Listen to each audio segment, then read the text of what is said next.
Welcome to auto pro Bangla. তো আজকে যে গাড়িটা আমাদের সামনে দাঁড়িয়ে রয়েছে সেটা হচ্ছে কার্ভ ইভি, একদম টপ মডেল।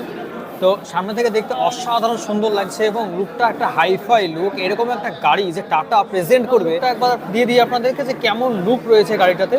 তো এই হচ্ছে সাইড প্রোফাইল। তো সাইড প্রোফাইল তো অবশ্যই দেখবো, তার সঙ্গে ছোট্ট করে শর্ট সেহেতু ছোট্ট করে দেখিয়ে দেবো ভেতরটা। তো লং ভিডিওতে আমরা সব কিছু নিয়ে আসছি, ভেতরে কী রয়েছে, বাইরে কী রয়েছে এবং গাড়িটার ফিচার্স কী রয়েছে টোটালটা ডিসকাস করবো।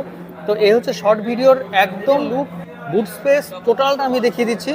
এবং পেছন থেকে দেখুন, জাস্ট টাচ করলেই কিন্তু বুট স্পেসটা ওপেন হয়ে যাবে আর বুট স্পেস কিন্তু ডাউন হয়ে যাবে। টোটালটা গাড়ির মধ্যে কানেক্টেড একটা ব্যাপার যেটা সেটা কিন্তু আমরা লক্ষ্য করছি। এবং পেছনেও কিন্তু কার্ভ ইভির যে ব্যাজিং সেটা লক্ষ্য করছি। ফুল ভিডিও অবশ্যই দেখুন, গাড়িটা অসাধারণ সুন্দর। মানে একটা যে এই গাড়ি সেটা একদম একদম ভেতর থেকে যতটা পারবো আপনাদের দেখানোর চেষ্টা করব। এবং সঙ্গে থাকবেন এবং অটো প্রো বাংলাকে সাবস্ক্রাইব করবেন।